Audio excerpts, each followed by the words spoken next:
ജീവിതകാലം മുഴുവൻ ഭക്തിയോടെ ഭഗവാനെ തപസ് ചെയ്ത വില്ലുമംഗലം സ്വാമിയാർക്ക് പോലും ഭഗവാനെ ഒരു കുഞ്ഞിനെ പോലെ ലാളിക്കാൻ സാധിച്ചിട്ടില്ല എന്നതും ഭക്തിയിലെ മാതൃവാത്സല്യത്തിന്റെ മഹിമയുടെ തെളിവാണ്.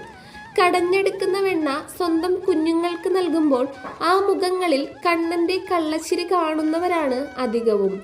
ദേവകീപുത്രനായ കണ്ണൻ ബ്രഹ്മാവിൻ്റെയും ദേവഗണങ്ങളുടെയും പ്രാർത്ഥന സ്വീകരിച്ച് സജ്ജനങ്ങളെ സംരക്ഷിക്കാനായി അവതരിച്ചതാണെന്നാണ് വിശ്വാസം. പലർക്കും പലതായിരുന്നു കൃഷ്ണൻ.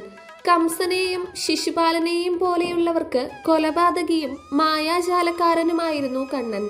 യശോദാനന്ദന്മാർക്ക് ബാലനായ അരുമമകൻ, ഗോപികാഹൃദയങ്ങൾക്ക് പ്രണയമാനസൻ, ഗോപാലന്മാർക്ക് ഗോവർദ്ധനോദ്ധാരകൻ, ഉദ്ധവരാദിയായവർക്ക് വേദാന്ത ദർശനത്തിന്റെ മറുകര കണ്ടവൻ,